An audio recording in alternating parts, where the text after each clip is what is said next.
बिस्मिल्लाहिर्रहमानिर्रहीम। अस्सलाम वालेकुम नाज़रीन, आप यूट्यूब चैनल देख रहे हैं। मैं इमरान खान हूँ। जो अब तक की अपडेट्स हैं उसमें ये है सबसे बड़ी कि आज पाकिस्तान तहरीक इंसाफ का वो केस लगने जा रहा है और इस केस के हवाले से कुछ तफसीलात हैं शेख वकास अकरम साहब ने दी है। सेक्रेटरी इत्तलात हैं पाकिस्तान तहरीक इंसाफ के। दफ़ा 200 के तहत फौजदारी शिकायत, ये जो कंप्लेंट दायर की है पाकिस्तान तहरीक इंसाफ ने कि उनके लोगों का कत्लेआम हुआ, उनके 38 लोग जो हैं वो ज़ख्मी हैं जिनको गोलियां लगी हैं, वो उनको लेकर आए और साथ उन्होंने बताया कि उनके बहुत सारे लोग लापता भी हैं। 139 की उन्होंने लिस्ट जारी की है और इसके अलावा उन्होंने 12 कन्फर्म शहादतें ये भी उन्होंने उसके अंदर शामिल की हैं। और खैबर पख्तूनख्वा से उनके 2 वज़ीर और 2 MPs वो दोनों भी इसमें गवाह के तौर पर शामिल हैं। अब शेख साहब ये बता रहे हैं और आज केस लगने जा रहा है। इस्लामाबाद एहतजाजी मार्च में पुरअमन निहत्ते लोगों के कत्लेआम, गुमशुदगियों, गिरफ्तारियों और जख्मियों के हवाले से दरख्वास्त दायर कर दी गई है। इसके मुद्दई बैरिस्टर गौहर है। बैरिस्टर गौहर बमुकाबला शहबाज शरीफ को दाखिल किया गया और जुडिशल मजिस्ट्रेट ने इसे सेशन जज वेस्ट को भेज दिया है। समाअत कल 14 तारीख यानी आज के दिन में, उन्होंने रात को ये ट्वीट किया था, 14/12/2024 तक मुलतवी, यानी आज इसकी समाअत होगी इस मामले की। इसमें एक डेवलपमेंट और है जो पाकिस्तान तहरीक इंसाफ ने की है और ये बहुत इंपॉर्टेंट डेवलपमेंट है। ये 17 दिन के बाद हो रही है। ये चीज़ें पहले होनी चाहिए थी लेकिन बदकिस्मती से पाकिस्तान तहरीक इंसाफ और चक्रों में पड़ गई थी। इमरान खान साहब के वादे अहकामात के बावजूद तहरीक इंसाफ ने, हम बार बार निशानदेही करते रहे। मैंने बड़ा लंबा अरसा क्राइम रिपोर्टिंग की है तो मैं जानता हूँ कि कितनी इंपॉर्टेंस है इन मामलात की कि आप फौरी तौर पर एक तहरीर लेकर थाने में जाएँ, चाहे आपकी FIR दर्ज हो या ना हो। आप CCTV फुटेज को महफूज बनाने की कोशिश करें। जो सेफ सिटी कैमरास लगे हुए हैं जिसमें हम लोग पाकिस्तान के शहरी बहुत बड़ी मिकदार में टैक्स देते हैं, ये हमारे पैसों से ये पैसा कटता है सेफ सिटी का, हमने अपने पैसों से ये लगाया है और ये लगाने का मकसद यही था कि जराइम की रोकथाम हो। अगर कुछ गलत हो रहा है शहर में या उस इलाके में तो उसकी निशानदेही हो और उसको बतौर सबूत पेश किया जा सके। अब जो है वो चेयरमैन पाकिस्तान तहरीक इंसाफ बैरिस्टर गौहर ने सरकारी अस्पतालों को भी खत लिख दिया है और जो CCTV फुटेज का और अस्पतालों का रिकॉर्ड मंगवाया ना, ये 24 तारीख से लेकर 28 नवंबर की रात 11 बजे तक का मंगवाया। देखें जो सानिया हुआ वो तो 26 और 27 की रात को हुआ, तो 28 तारीख की रात तक का रिकॉर्ड क्यों मंगाया ये मैं आपको बताता हूं। अभी इसमें बैरिस्टर गौहर साहब ने CCTV फुटेजेस मांगी है और 24 नवंबर से लेकर 28 नवंबर की रात 11 बजे तक लाए गए मरीजों की तफसीलात भी मांगी हैं। अब ये 2 अस्पताल है इस्लामाबाद के, एक पॉलीक्लिनिक अस्पताल है और एक पिम्स अस्पताल है। इसके डॉक्टर ने of the record international media को और लोकल मीडिया को बताया कि उनके ऊपर कितना ज़्यादा दबाव है और बहुत बड़ी तादाद में गोलियों से छन्नी होने वाले जख्मी वहाँ पर लाए गए थे।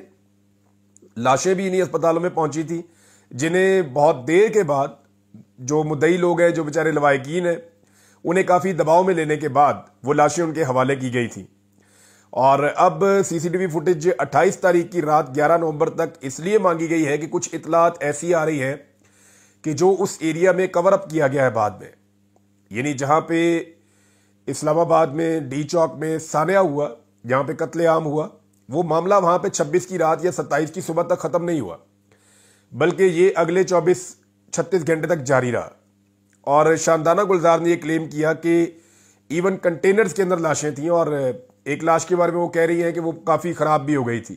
ये शानदाना गुलजार का क्लेम है, सोशल मीडिया में बहुत ज़्यादा चल रहा है। पाकिस्तान तहरीक इंसाफ के कुछ लोग ये क्लेम कर रहे हैं कि उनकी लाशें ज़्यादा हैं। जो लोग लापता हुए हैं उन्हें वहाँ से कैसे मुंतकिल किया गया, कहाँ छुपाया गया, ये सारा राज पता चल सकता है अगर CCTV फुटेजेस 28 तारीख की रात 11 बजे तक की मिल जाए। अब उम्मीद करते हैं कि ये CCTV फुटेजेस सामने आ जाएंगी।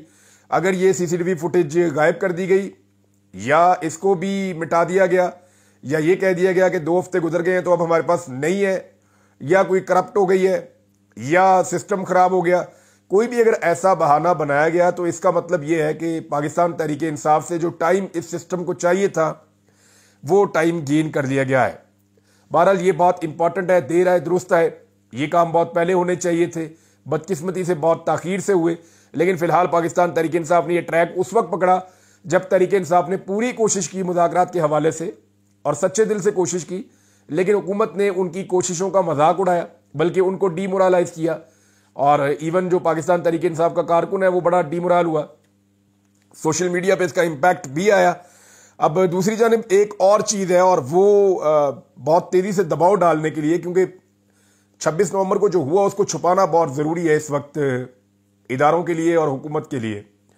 तो इसमें सहाफ़ियों के ऊपर और जो वीलॉग करते हैं लोग उनके ऊपर, और जो सिटीजन जर्नलिज्म करते हैं इस्लामाबाद में, उन तमाम सहाफ़ियों के ऊपर बड़ी तादाद में मुकदमा दर्ज किए जा रहे हैं। हमारे एक वाहिद पाकिस्तान में सिख एंकर पर्सन है, हमारे दोस्त हैं बहुत अच्छे, उनके ऊपर भी मुकदमा दर्ज कर दिया गया। और मैं सरदार जी के बारे में ये कहूँगा, बड़े ज़बरदस्त आदमी है। हमारी जब भी उनसे मुलाकात होती है वो बगैर लगी लिपटी के बात करते हैं और साफ और खरी बात करते हैं। तो उनके ऊपर भी मुकदमा दर्ज कर दिया गया। अब ये पाकिस्तान को एक नया तमगा लगाया जा रहा है। जो आदमी भी उस साने की बात करता है, लाशों की बात करता है, सिचुएशन को सामने लाने की बात करता है, या वो ये बताता है कि उस रात उसने क्या देखा, उसके लिए ज़िंदगी तंग कर दी जाती है। तो कत्ल तो कर दिए गए, अब कत्लों को छुपाने की पूरी कोशिश उस वक्त से लेकर अब तक की जा रही है। नाज़रीन, International Court of Justice Netherlands के सामने ओवरसीज पाकिस्तानियों ने एहतजाज किया है, लेकिन अभी जो बड़ा एहतजाज होने जा रहा है पूरी दुनिया में वो 15 तारीख को होने जा रहा है। 15 तारीख को खैबर पख्तूनख्वा पेशावर के अंदर एक बड़ा इज्तिमा होगा जिसमें शोहदा का दिन मनाया जाएगा। ये इमरान खान साहब ने इसकी अनाउंसमेंट की है। वहां से ये बात भी क्लियर हो जाएगी कि पाकिस्तान तहरीक इंसाफ का वर्कर अभी कहां खड़ा है, क्योंकि जो कुछ भी हुआ उससे बहुत मायूसी हुई, और उसके बाद जो रद्द अमल था पाकिस्तान तहरीक इंसाफ की क़यादत की जानिब से वो बड़ा सुस्त था। उसकी वजह से कारकुन शिकायत कर रहे थे कि जनाब हमारे लोग शहीद हो गए हैं लेकिन आवाज़ नहीं उठाई गई। लेकिन ये इमरान खान साहब की कॉल है, और कारकुन इमरान खान के साथ उनका ताल्लुक कमज़ोर नहीं हुआ। वो अभी भी ऐसा लगता है कि कारकुन और इमरान खान आपस में बड़ी मजबूती के साथ बंधे हुए हैं, एक दूसरे के साथ खड़े हुए हैं। बैरिस्टर अली जफर ने एक स्टेटमेंट दिया है, और ये इमरान खान साहब के हवाले से ये स्टेटमेंट उन्होंने बताया। उन्होंने कहा कि मेरी इमरान खान से मुलाकात हुई, वो गुस्से में थे। उनका कहना था कि मुज़ाकरात का ये तरीका नहीं होता, हम किसी से भीख नहीं मांग रहे हैं। हम पर इल्ज़ाम था कि आपने बातचीत के दरवाजे बंद किए हुए हैं, हमने सिर्फ वो दरवाजे खोले हैं। 2 शराइत रखी हैं, वो पूरी करें, हम मुज़ाकरात करेंगे। अब फ़र्क आप देखें, इमरान खान साहब कह रहे हैं कि 2 शराइत हमारी पूरी करें फिर हम मुज़ाकरात पे बैठ जाएंगे, जबकि इमरान खान साहब की पार्टी ये कह रही है कि आप मुज़ाकरात पे बैठ जाएं फिर शराइत के ऊपर बात कर लेंगे। ये बहुत फ़र्क है। मैंने आपसे कहा था कि इमरान खान साहब ने पिछले वीलॉग में मैंने कहा हिफ्ज़े मा तकद्दुम या हुज्जत तमाम करने के हवाले से इमरान खान साहब ने जो उनके ऊपर एक एलिगेशन आता है बार बार, उसको काउंटर करने के लिए इमरान खान साहब ने कहा था कि नहीं, वो मैं मुज़ाकरात का मौका देना चाहता हूं हुकूमत को, हम सिविल नाफरमानी की तहरीक में जा रहे हैं, हुकूमत इससे बचना चाहती है तो 2 मुतालबात हमारे तस्लीम करके मुज़ाकरात में बैठ जाए। ये इमरान खान साहब का मौक़िफ़ था। लेकिन इमरान खान साहब की पार्टी ने बड़ी कमज़ोरी शो की है। अब बैरिस्टर अली जफर साहब ने बड़ा खुलकर बताया कि एक्चुअली इमरान खान साहब क्या कह रहे थे। नाज़रीन, एक गवाही और आ गई है, और ये गवाही अमीर हैदर खान होती ने दी है ANP से। देखिए, एक एक करके सारे करैक्टर बता रहे हैं कि जनरल बाजवा ने कैसे इमरान खान साहब की हुकूमत को गिराया, कैसे रिजीम चेंज किया। एक एक करके सारे करैक्टर बता रहे हैं, और जनरल बाजवा को अभी तक किसी कटहरे में नहीं लाया गया। मैं आपको बताता हूं, फजल रहमान साहब सबसे पहले उन्होंने बताया, फिर PMLN के लोगों ने बताया, फिर जो लोग PMLN को छोड़ गए उन्होंने बताया, फिर पीपल्स पार्टी के लोगों ने बातें की, फिर MQM ने इशारे दिए, और अब अमीर हैदर खान होती साहब ने बड़ा खुलकर स्टेटमेंट दे दिया है कि एक्चुअली वो क्यों इसका हिस्सा बने। होती साहब ने जो कहा उसका मैं मुख्तसर आपको बता देता हूं। उन्होंने कहा जनरल बाजवा ने हमारे PDM के रहनुमाओं को कहा कि इमरान खान पसंद का आर्मी चीफ लगा अपना, यही वो कहते थे सबको कि अपनी मर्जी का आर्मी चीफ इमरान खान ले आएगा तो तुम सारे फारग हो जाओगे, और सदारती निज़ाम ले आएगा और सदारती निज़ाम लाकर लंबे अरसे तक बैठा रहेगा। हालांकि इमरान खान साहब से सवालात किए गए थे, उनका ऐसा कोई इरादा नहीं था। दीगर जमातों की सियासत इमरान खान खत्म कर देगा, ये धमकाया जनरल बाजवा ने सियासी जमातों को। मैं तहरीके अदम एतमाद लाने का मुखालिफ था, अमीर हैदर खान होती ने ये इंकिशाफ कर दिया है। पीपल्स पार्टी और नून लीग कहते हैं हम जमहूरी हैं, ये भी सवाल उन्होंने उठा दिया। देखिए, अब गौर करें कि एक एक करके सारे किरदार ये बताना शुरू हो गए हैं कि इमरान खान की हुकूमत को ज्यादती करके गिराया गया था, और इमरान खान की हुकूमत को गिराने में जनरल बाजवा का कलीदी किरदार था। अब अगर जावेद लतीफ़ साहब को आप देखें तो वो हर थोड़े दिन बाद स्टेटमेंट दे देते हैं कि इमरान खान की सहूलतकारी हो रही है। जावेद लतीफ साहब एक ज़बरदस्त सियासी कारकुन है, शेखुपुरा से इनका ताल्लुक है। इन्होंने बड़ी लंबी सियासत की है, बहुत नीचे से ऊपर आए, इनके ऊपर बहुत सारे एलिगेशंस भी हैं, लेकिन इसके बावजूद उन्होंने अपनी सियासत को कायम रखा शेखुपुरा में। अब जावेद लतीफ साहब ने अपनी सियासत और अपनी मकबूलियत को ज़मीन बोस होते हुए देखा है। उन्होंने देखा कि PMLN की इज्जत खत्म हुई है तो उनके दिमाग पे असर तो पड़ना है, उनको इफेक्ट तो ये चीज़ करेगी, लेकिन वो पूरा सच नहीं बोल रहे। वो ये तो कहते हैं कि इमरान खान की सहूलतकारी हो रही है, ये दुख तो उनको है कि उनकी जमात जो है बहुत बुरी तरह तबाह हुई, लेकिन वो ये नहीं बताते कि PDM की जमातों ने और ख़ासतौर पर उनकी जमात ने इमरान खान की हुकूमत को गिराने के लिए एस्टेब्लिशमेंट को किस नौयत की सहूलतकारी दी थी। अगर उन्हें भी ऐसी सहूलतकारी चाहिए जो इमरान खान साहब के साथ हो रही है तो मैं चंद चीज़ें बताता हूँ। ये सहूलतकारी जावेद लतीफ साहब भी अपनी जमात के लिए हासिल कर लें, यानी शहबाज शरीफ और मरियम नवाज को ज़बरदस्ती इक़्तिदार से निकाल दिया जाए और PMLN के बंदे और बाकी जमातों के बंदे जो हैं वो लोटे बनाकर खैबर पख्तूनख्वा हाउस में इकट्ठे कर दिए जाएं। फिर इस्लामाबाद में वज़ीर आज़म की मर्जी के बगैर कंटेनर आ जाएं, फिर कैदियों वाली गाड़ियां आ जाएं, आधी रात को अदालतें खुल जाएं, बदतरीन तशद्दुद और गिरफ्तारियां शुरू हो जाएं, नून लीग की चादर और चार दीवारी का तकद्दुस पामाल होना शुरू हो जाए, 10-10, 20-20 हज़ार बंदे जो हैं वो जेलों में चले जाएं, ख़वातीन जो है उनको कैद किया जाए, ख़वातीन को अगवा किया जाए, बच्चों को अगवा और कैद किया जाए, उन पर तशद्दुद किया जाए, उनकी वीडियोज़ बना के उनकी माओं को दिखाई जाए, ख़वातीन का अगवा किया जाए, जबरी गुमशुदगियाँ की जाएँ PMLN के लोगों की। 90% से ज़ायद जो मीडिया है वो खिलाफ कर दिया जाए ज़बरदस्ती PMLN के और PDM की जमातों के। गोलियां मारी जाए नवाज शरीफ साहब को, खुदा न खास्ता 188 मुकदमात नवाज शरीफ और उनके ख़ानदान पर बनाए जाएं, बल्कि ख़ानदान को मिलाएं तो 200 से ऊपर चले जाते हैं। कागजात छीने जाएं जावेद लतीफ़ साहब के और उनकी सारी पार्टी के लोगों के, जब वो जमा करवाने जाएं इनसे इनका इंतखाबी निशान शेर छीन लिया जाए। किसी को आलू दे दें, किसी को बैंगन दे दें, किसी को तोड़ी दे दें, किसी को पीढ़ी दे दें, किसी को मंजी दे दें, किसी को गिलास दे दें, किसी को जूता दे दें। ऐसे तज़हीक आमेज़ किस्म के इंतखाबी निशान इनको दिए जाएं। कोई जलसा और जुलूस इन्हें ना करने दिया जाए। सारी पार्टी नामालूम मकामात से छुप छुप कर इलेक्शन लड़ती फिरे। इद्दत जैसा घटिया केस इनके ऊपर बनाया जाए। फिर जाली फॉर्म 47 जारी किए जाएं इनके मुखालिफिन को, और फिर आपसे आपकी अक्सरियत छीन ली जाए। और जब आप उसके बाद मैंडेट की वापसी के लिए निकलें तो कभी कंटेनर्स, कभी आंसू गैस, कभी रबड़ की गोलियां और कभी असली गोलियां आपको मारी जाएं और फिर सबूत भी मिटा दिए जाएं। जावेद लतीफ साहब आपको सदाकत अब्बासी और डार बरादरान या इंतजार पंजूथा की तरह गायब कर दिया जाए। जब आप वापस आए तो आपकी हालत जो है वो जीते जागते एक लाश की तरह की हो। अगर आपको ये सहूलतकारी चाहिए तो इसकी 10% भी आप बर्दाश्त नहीं कर सकते, क्योंकि आपकी जमात और आपकी लीडरशिप में ये कैपेसिटी नहीं है। नवाज शरीफ साहब थोड़ी सी तकलीफ पाकिस्तान से बाहर जाकर वो देखें ना, जहां पे नवाज शरीफ साहब रहते थे जेल में, उस एरिया को देखें, वो कितना बड़ा घर है अंदर बना हुआ है और वहां पे कितनी सहूलतें थी मियां साहब के पास। जाके एक नजर इमरान खान साहब की जेल देखकर आए, आपको आइडिया हो जाएगा। तो जावेद लतीफ साहब आप तो गिरफ्तार हुए हैं लेकिन कभी भी लापता नहीं हुए, आपको जबरी तौर पर गुमशुदा नहीं किया गया। अगर यही सारी सहूलतकारी है तो आप भी ले लीजिए सहूलतकारी। और वैसे भी आप ये कहते हैं, PMLN के लोग कहते हैं जनाब कि हमें ज़बरदस्ती इक़्तिदार में लाकर बैठाया गया। भाई ये तो हमने हमेशा सुना था कि ज़बरदस्ती इक़्तिदार से निकाला गया।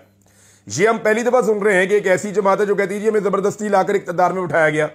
ये नहीं मुझे ज़बरदस्ती वज़ीर आज़म बना दिया, मेरी भतीजी को ज़बरदस्ती वज़ीर आला बना दिया, हमें ज़बरदस्ती ओहदे दे दिए, ज़बरदस्ती हमसे सारे काम करवाए गए और कानून साजियाँ करवाई गई। तो ज़बरदस्ती हुकूमत से निकालना तो हमने सुना था, लेकिन ज़बरदस्ती हुकूमत में शामिल करना ये हम जनाब पहली दफ़ा सुन रहे हैं कि ऐसे ज़बरदस्ती इनके साथ की गई है और इनकी हुकूमत बना दी गई है। अब PMLN की हालत ये है कि PMLN के बड़े सीनियर रहनुमा हैं खुर्रम दस्तगीर साहब, और ये नस्लों से इकट्ठे चल रहे हैं। इनके वालिद भी जो है वो नवाज शरीफ साहब के बड़े वफादार साथी थे।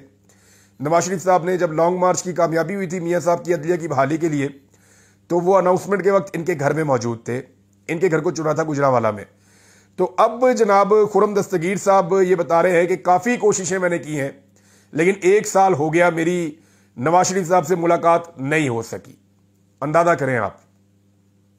अब डर मियाँ साहब को इस बात का कि खुर्रम दस्तगीर ये कह देंगे कि मियाँ साहब देखें, मैंने जाली फॉर्म 47 लेने से इनकार किया, मेरे अंदर गैरत थी, मैंने कहा जी ठीक है, मुबीन आरिफ जट जीत गया है। लेकिन मियाँ साहब आपको भी चाहिए था कि आप यास्मीन राशिद के मुकाबले में जाली फॉर्म 47 लेने से इनकार कर दें। तो मियाँ साहब इतने शर्मिंदा है कि अपने वफादार साथियों से भी नहीं मिल पा रहे।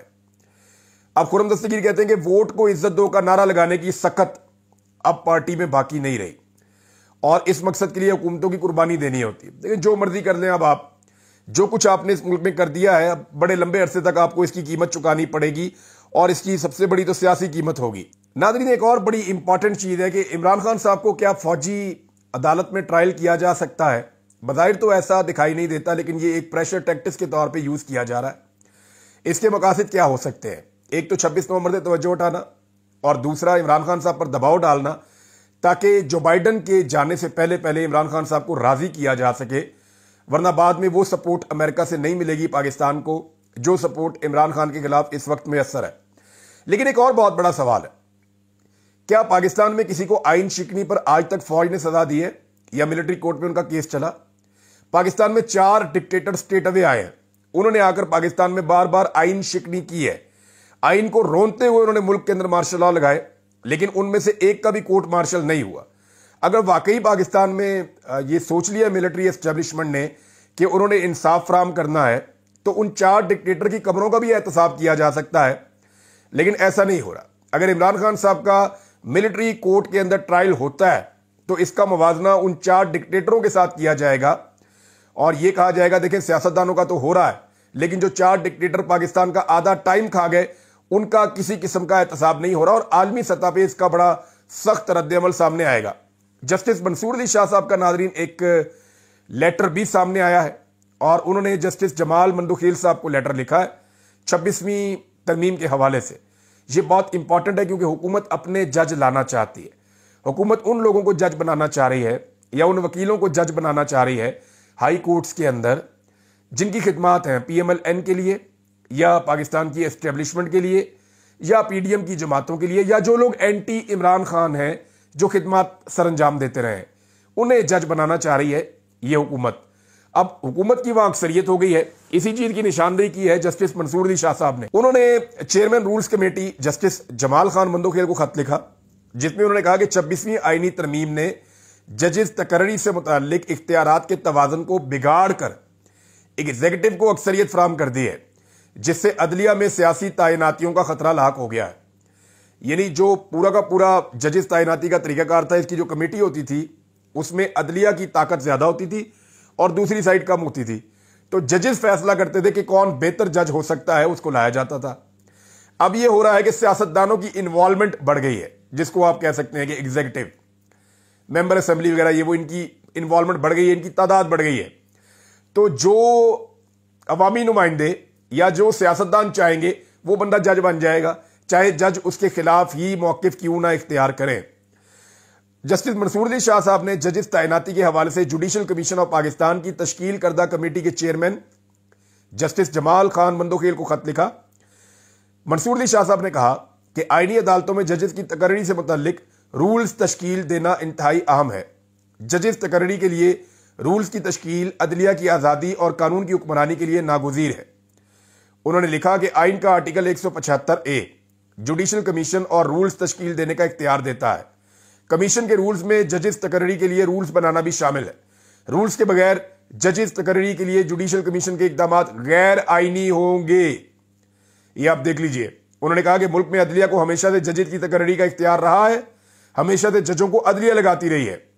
26वीं तरमीम ने यह इख्तियार बिगाड़ दिया है, इसका तवाजुन, और अदलिया से यह इख्तियार लेकर अब सियासतदानों के पास चला गया मामला यह है। तो उनका यह कहना है कि कमीशन में एग्जीक्यूटिव को अक्सरियत फराहम कर दी गई है। जुडिशल कमीशन की तश्कील 9 से अदलिया में सियासी तैनातियों का खतरा लाहक हो गया है। उन्होंने कहा ऐसे रूल्स बनाएं जो अदलिया की आज़ादी और मेरिट पर जजेस की तकर्रियां यकीनी बनाए। रूल्स तश्कील देने वाली कमेटी ऐसे जजेस की तैनाती यकीनी बनाए जो कानून की पासदारी करें। जुडिशल कमीशन ऑफ पाकिस्तान ने जजेस की तैनाती के लिए रूल्स तरतीब देने के लिए कमेटी पहले तश्कील दी थी। उस हवाले से वो कह रहे हैं ये बहुत इंपॉर्टेंट है। नाज़रीन, हुकूमत अपने जजेस लाना चाहती है हाई कोर्ट्स के अंदर ताकि इमरान खान साहब को और अपने मुखालिफिन को मजीद कुचला जा सके और अपने हक में फैसले लिए जा सके। अब तक के लिए इतना ही। अपना ख्याल रखिएगा, अपने इस चैनल का भी। अल्लाह हाफिज।